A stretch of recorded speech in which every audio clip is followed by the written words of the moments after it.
of your prayer life, that all that words, no? Or maybe our prayer life is repetitive, no? We keep on asking for, Lord, please provide my needs. Lord, I don't have money. No, it's repetitive. Every time we pray, we're asking for money because most people now lack of money. So is our prayer life is repetitive, or is our prayer life almost non-existent? We're not praying at all. Hallelujah. So do many of us know the not all, but that prayer life is essential. No, we understand that prayer life is important. No? Being a believer of Jesus Christ, being a believer who walk and live by faith. So we understand that prayer life. To have a good prayer life is essential to us. Do you believe in that? Mm. That prayer life is very important or it's essential to everyone of Jesus. No? Hallelujah. We know that it is important or essential to us. We all of us, no, not just me, all of us, no, we continue to struggle to make it a regular habit in our lives. Tama ba? No? Although we know that it's important, so but we keep on struggling because we keep on struggling because we sometimes when we decided to come to God in prayer, we feel it's tiring and uninteresting, right? That's why not all having having a persistent prayer life. No? So how to have a persistent prayer life? So our text we can find and we will read later in Luke chapter 11. It is Jesus who showed to his disciple how to have a persistent prayer life. Mhm. So when we talk about persistent, it is different from consistency. When we talk about persistent, means it's continuing to do something despite difficulties and challenges happens. No? You get the idea? When we talk about persistent, you keep on doing that despite of difficulties and challenges happening in your surroundings. That's what we call persistent. Jesus, no, in this chapter, Jesus, we as we know that Jesus is in good times and even in his bad times. Hallelujah. Jesus, and even he is about to hang and die on the cross. That moment, Jesus Christ still praying, right? You know that the even that time that Judas Iscariot hand over Jesus to the Pharisees. That time Jesus is praying in the Gethsemane. I believe you know the story. So the Bible tells us also that he would rise up early in the morning, to pray while it was still dark. No? Eh, Early in the morning. So most of the time, early in the morning, no, it was suggested to pray at 2 a.m., 3 a.m. That most of those people are sleeping and you are just only awake. No, so that's how Jesus prayed, early in the morning, and even he spent whole night in prayer. Mm. So that's showing that the life of Jesus Christ, no, because he's the one who teach the disciple how to pray, how to become persistent, why we need to be persistent in our prayer life. So we need to why Jesus had this have this courage to and has this capability to teach the disciple because he's also doing, persistently in terms of prayer. So the life of Jesus was characterized by prayer. So he's persistent because in good times and bad times, Jesus Christ, our Lord, is praying when he's still in the earth. Yeah. So now let us what just see how Jesus taught his disciple in Luke chapter 11. So in Luke 11:5-8, before that, in 1 to 4, no, Jesus was praying in a certain place, but when he finished, one of his disciples said to him, Lord, teach us to pray, as John taught his disciples. He said to them, when you pray, that's our Father who art in heaven. That's the prayer that Jesus Christ told to them, to his disciples. And in verse 5, no, as we read here, in verse 5, then teaching them more about prayer. He used to this story. So alam naman ng ating Lord, di ba? He used to have these parables and story for the hearer and the disciples can able to understand his message. Yeah. So in this time, Jesus having a story. The story said that suppose you went to a friend's house at midnight, wanting to borrow 3 loaves of bread. You say to him, "A friend of mine has just arrived for a visit and have nothing for him to eat." And suppose he calls out from his bedroom, "Don't bother me. The door is locked for the night, and my family and I are all in bed. I can't help you, but I tell you this, though he won't do it for friendship's sake, if you keep knocking long enough, he will get up and give you whatever you need because of your shameless persistence." So, as we know, no, let's understand the context, no, or the background of the story. No, in the time of Jesus Christ, no, most of them are living in one place, and it is their culture. No, it is their culture that if somebody visited them in their home, even in the late night, they have this heart, no, to offer something to eat. No, it's like us Filipino, no, the hospitality. Even we don't have budget, as long as that we have visitors, and even uh, for example in our dinner and somebody visiting us, even we just only not much food, but as long as somebody will visit our home, we are there to invite them to eat with us together in that table. You got the idea. Same is so with this context. Now the setups like that. So it is their culture that anyone who come even late at night, they're trying their best to offer something to it. And this is the situation. And yeah, this a friend of mine, no, he has a friend or neighbor that asking for help. Can I borrow some 3 loaf of bread? And then because one of my friend come, and I want to give him food. And the situation is this: no, there's a needs. No, there's a needs for that particular family, a friend, and he knows whom to run.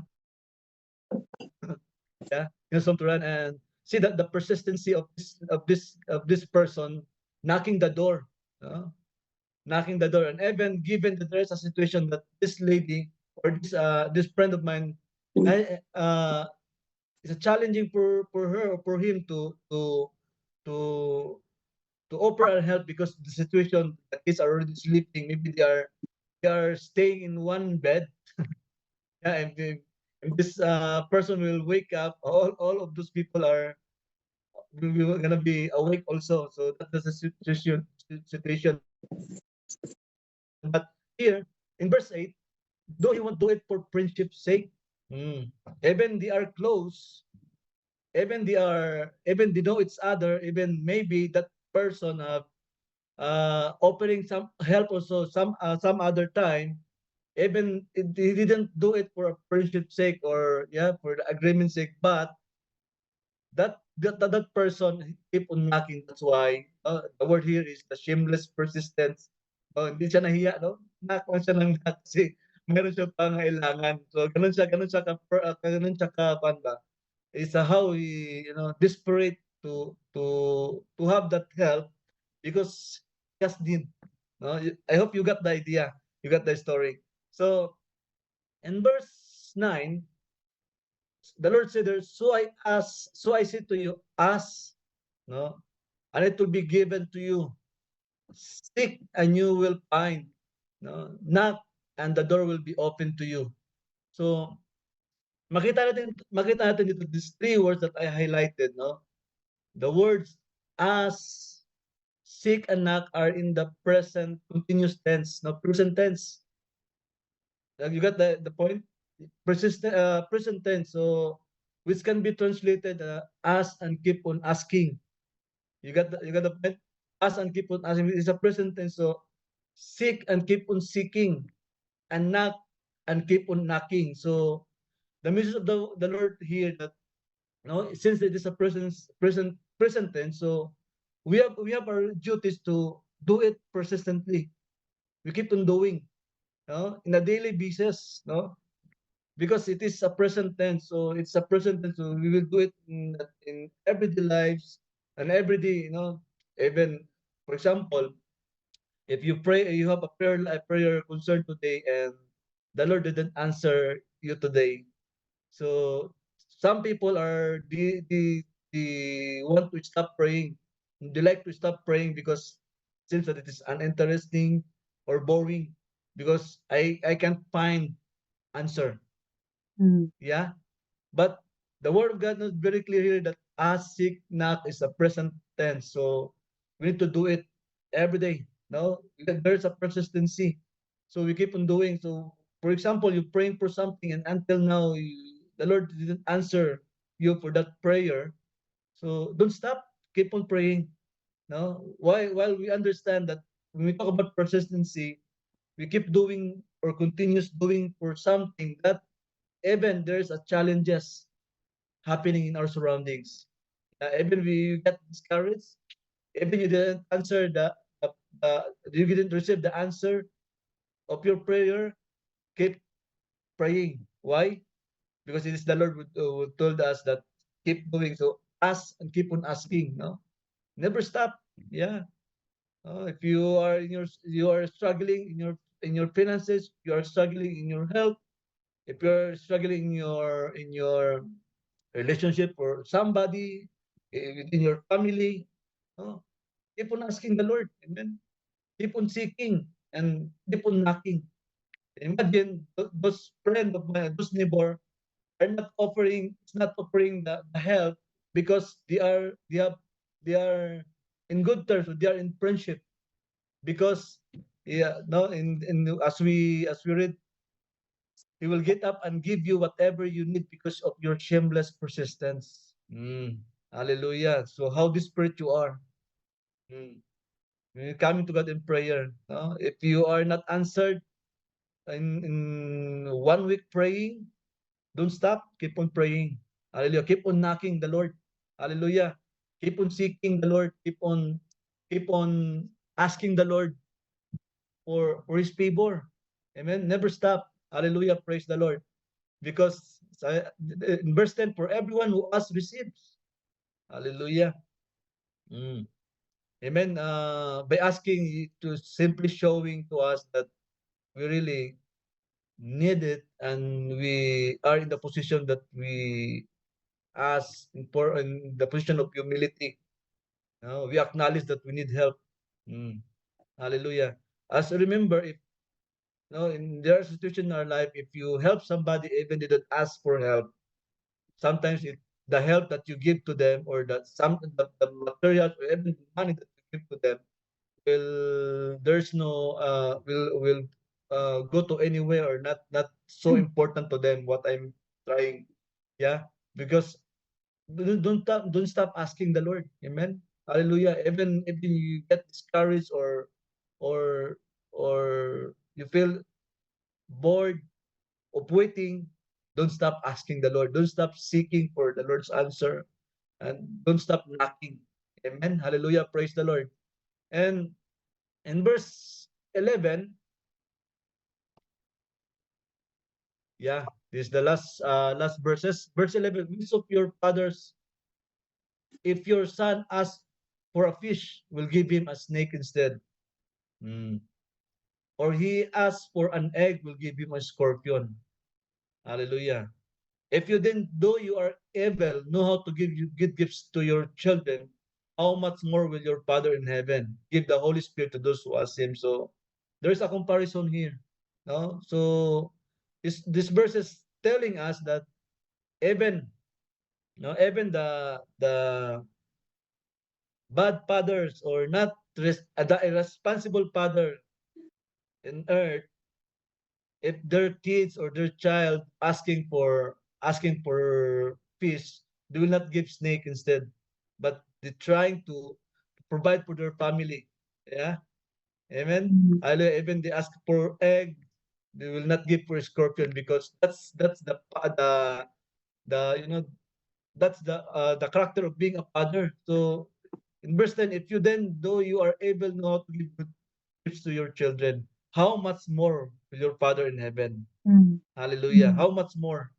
As we understand the Lord whom we serve, God the Father in heaven is a loving God. Amen. Hallelujah. He's a loving God, and all the good gifts, all good things, good gifts are He is the source. No? Hallelujah. Praise the Lord. So, kung ang Father natin na means hindi perfecto, nagkakamali, they're trying to give what is best for us, how much more our Father in heaven. So we need to understand na if God can give His only Son Jesus to die on the cross for us, Amen.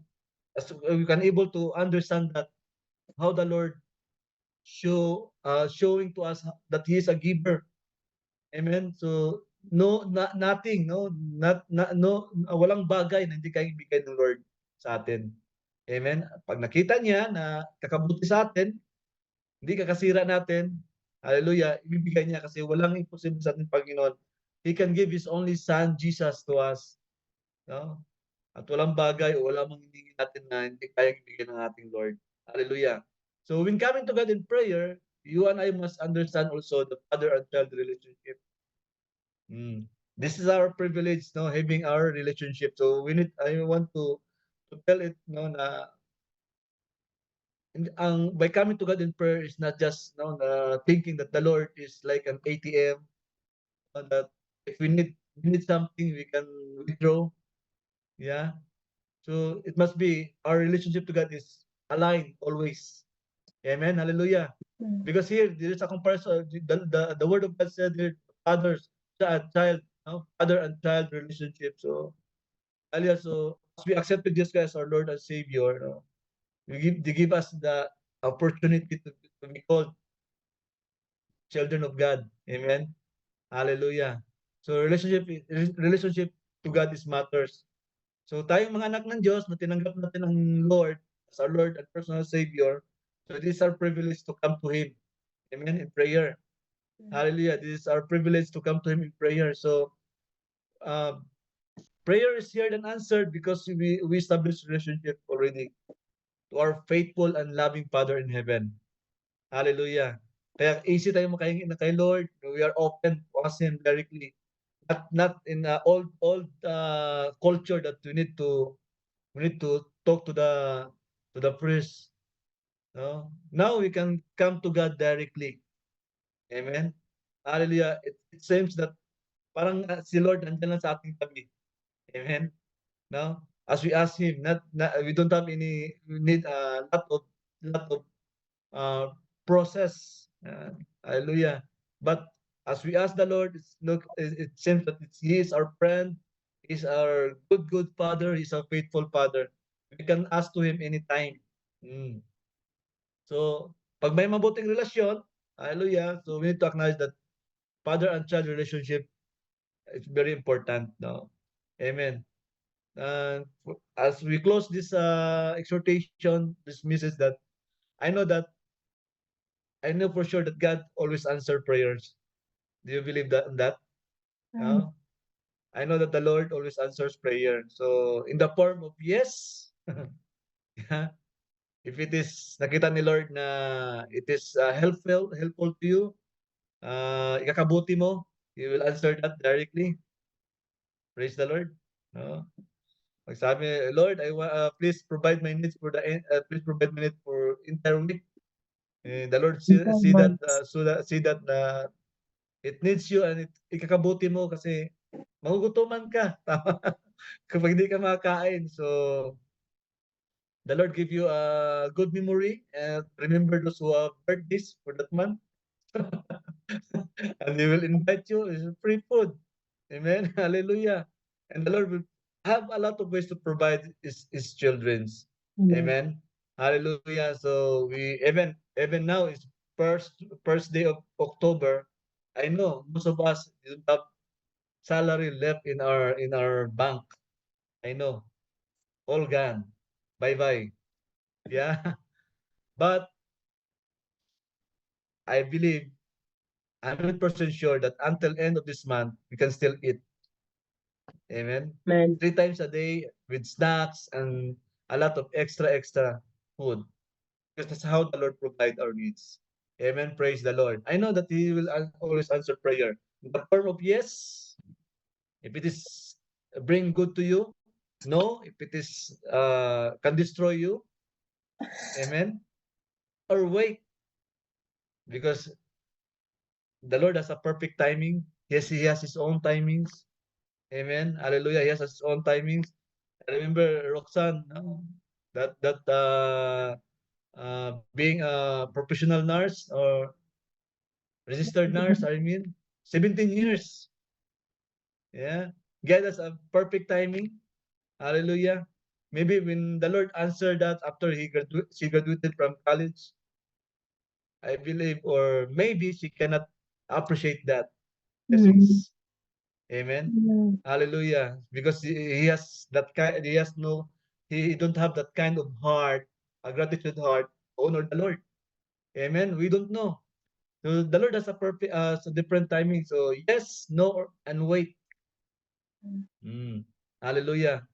So whatever your answered prayer, hallelujah, be grateful to God. Amen. Hallelujah. Because He is Alpha and Omega. He knows what tomorrow brings to us. We don't know exactly what tomorrow comes to us. Even what we have right now, we don't know what's gonna be the effect to our lives or the result of the blessings or the answers prayer that we keep on praying to Him.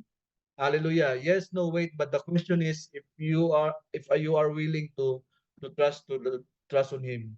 Are you willing to trust on the Lord? Mm. Hallelujah. That's a challenging part, no? While waiting or while waiting for His answer, are you willing to trust on Him, on His timing? Are you Mm. willing to trust that He is a loving God? Are you willing to wait on His answer and timings? Are you patiently waiting? Are you patient enough to wait? Mm. Amen. Hallelujah. If that's all, let us all have a persistent prayer life. Amen. If you didn't receive the answers prayer right now, keep on praying. Mm. Hallelujah. Keep on praying. Don't stop. Hallelujah. Continue to pray. As we know, the word persistent. Continue to pray despite difficulties, discouragement, and even you feel bored, waiting for that prayer to be answered. Keep Yes. praying. No, have a persistent life. Hallelujah. God bless us all. Mm.